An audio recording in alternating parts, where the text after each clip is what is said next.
Hi friends, ఈరోజు ఈ వీడియోలో మన ఆంధ్రప్రదేశ్ ప్రభుత్వం ఉచిత గ్యాస్ సిలిండర్ల పథకం గురించి మరో కీలక అప్డేటు విడుదల చేసింది.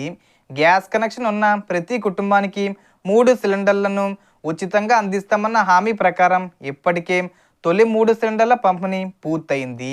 సో ఎవరికైనా రెండో సిలిండర్ కానీ మూడో సిలిండర్ కానీ డబ్బులు రాకపోయిన వాళ్ళు ఉంటే ఏం చెయ్యాలి, ఏంటి, డబ్బులు ఏ తేదీన పడతాయి, సో దానికి సంబంధించిన పూర్తి ఇన్ఫర్మేషన్ ఈ వీడియోలో తెలుసుకుందాం.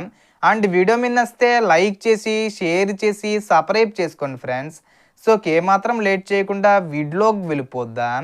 సో ముందుగా ఇప్పటికే 3 సిలిండర్లు బుక్ చేసినప్పటికీ డబ్బులు రాకపోయిన వారి సమస్యలపై ప్రభుత్వం కొత్త చర్యలు తీసుకుంది. మొదటి సిలిండర్ డబ్బులు తక్షణమే అందరికీ చేరాయి. కానీ రెండో సిలిండరు మూడో సిలిండర్ల సబ్సిడీలు కొంతమందికి లేట్ అయ్యాయి లేదా పడలేదు.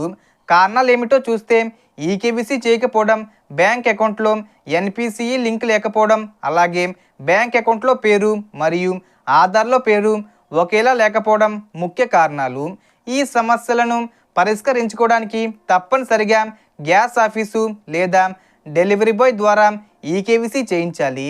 అలాగే మీ బ్యాంకుకు వెళ్ళి ఎన్పిసి లింకు ఉన్నదా లేదా అనేది తెలుసుకోవాలి. పేరులో మిస్ మ్యాచ్ ఉంటే కొత్త అకౌంటు, ముఖ్యంగా పోస్ట్ ఆఫీస్ అకౌంటు ఓపెన్ చేస్తే సబ్సిడీ సులభంగా పడుతుంది.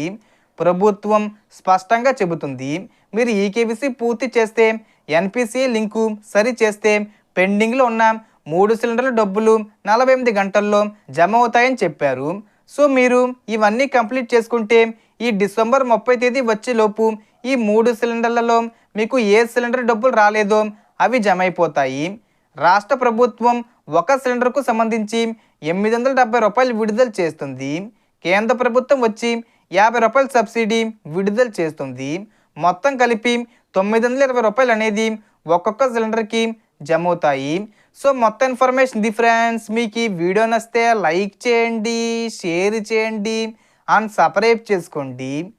Thanks for watching.